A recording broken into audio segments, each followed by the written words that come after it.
Itong mga kaaksyon mula naman sa Ginubatan Albay, isang mister ang 10 taon nang hirap sa kanyang kalagayan dahil matapos itong tubuan ng bukol sa puwet ay hindi na siya nakapagtrabaho at dahil sa kahirapan umano ng kanilang buhay ay ni minsan ay hindi niya nagawang magpatingin sa doktor upang gamutin ang bukol nito. At makakausap natin ngayon mismo si Rudy Cornejo. Hello po, sir. Opo. Magandang hapon din po. Apo, kamusta na po yung kalagayan nyo ngayon, Rudy? Ito po, sir.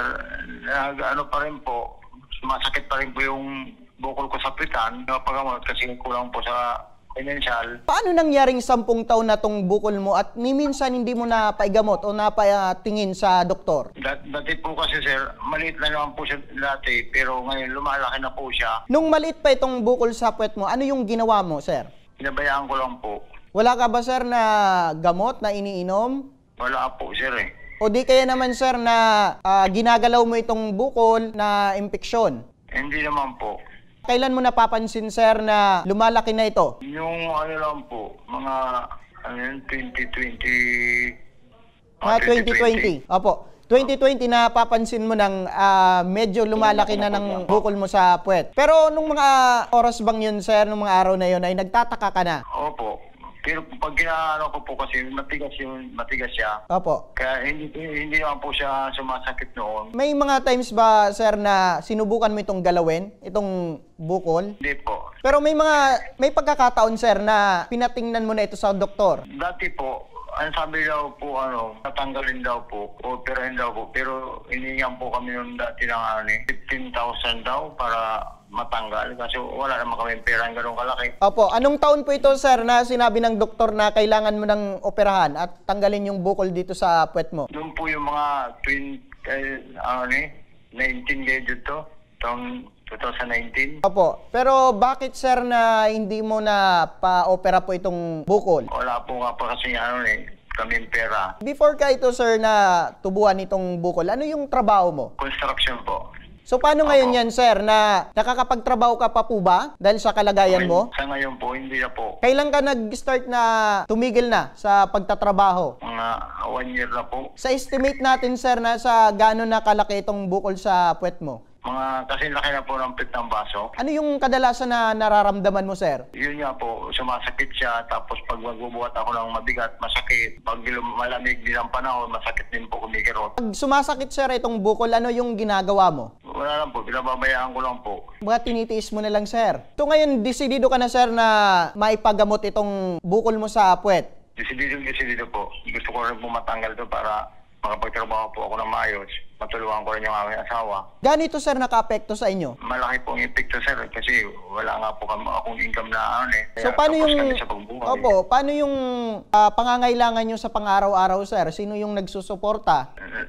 Lang po, minsan po yung asawa ko naglalako ng mga gulay. Opo, maaari nyo bang maikwento sa amin, sir? Kanino nyo nalaman na meron pong program ang Ako Bicol Party List at syempre ang aming program na tumutulong po sa mga kagaya nyo na nangangailangan ng atensyong medikal? Napanood ko lang po ito sa cellphone, sir. At hindi ka na, sir, nagdalawang isip na mag-contact po sa amin. Gaano ka, sir, kadesidido na gusto mo nang magpagamot? 100% po, sir. Opo, sige, standby ka lang, Sir Rudy, para sagutin ang pangangailangang medikal. Nasa kabilang linya ng ating telepono ngayon si Ma'am LV Sedeño. Siya po ang coordinator ng Ako Bicol Party List. Magandang hapon, Ma'am LV.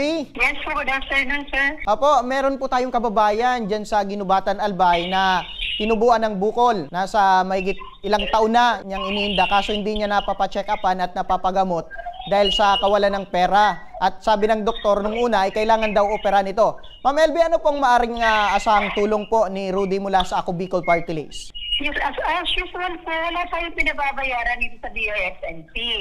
Lahat ng pasyente nililibre po natin, so walang worries sa atin para hindi magpa-check up. Ang gagawin po niya ngayon, kukuha sila sa RHU ng referral, sa doktor po sa Ginubatan, sa RHU. Apo.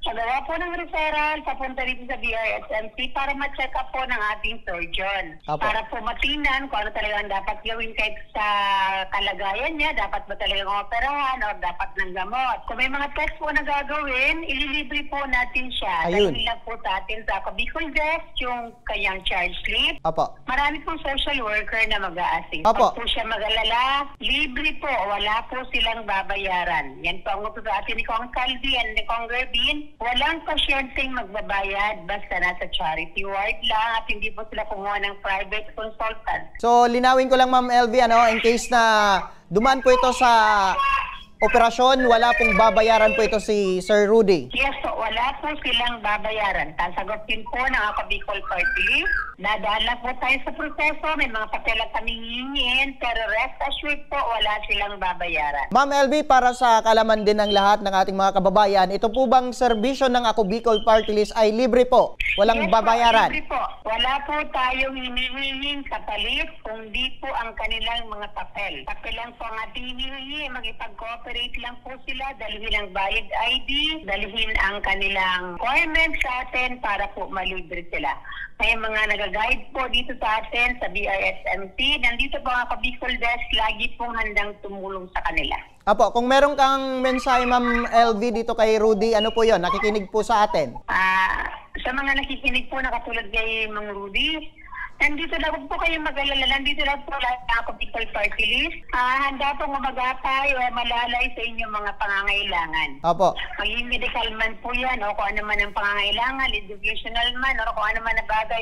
Puntahan lang po kami sa aming mga opisina at kami po ay nakahandang tumulong sa kanila. Apo, balikan ko lang Ma'am LV si Rudy, Rudy, narinig nyo po si Ma'am LV na yung tulong mula sa ako Bicol Party List ay libre ng check-up, yung kailangan na proseso kung in case na i-undergo ka sa operasyon ay libre na ng ako Bicol Party List. Opo. Anong mensahe mo dito kay Ma'am LV from ako Bicol Party List? Nagpapasalamat po ako sa tulong na may bibigay niyo sa akin. Sana po mawala na itong aking bukol para po makatrabaho na ako na maayos. Opo, anong masabi natin na sa mahigit 10 taon ay meron ng kasagutan at ang sumagot niyan ang iyang ako Bicol Party List? Lubos po ako nagpapasalamat sa ako Bicol Party List sa aking mong tulong na binigay sa akin sa aking karamdaman na ito. Opo, ang tanong ko lang sa iyo Rudy, handa ka ba sa magiging proseso? Handang-handa na po. Dahil dyan, Ma'am LV, maraming salamat po. Yan po si Ma'am LV Sedeño, siya po ang coordinator ng ako Bicol Party List. Maraming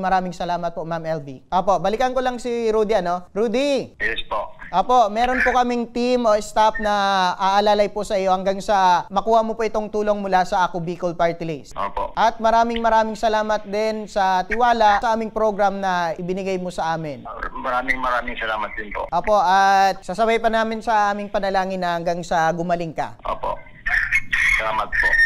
Yan mga kaaksyon, ang ora mismo nating pagtugon sa alalahanin ni Sir Rudy dyan sa Ginubatan Albay. Katuwang ang ako Bicol Party List na laging nakaalalay sa pagtulong, especially sa ating isipin sa medical na atensyon.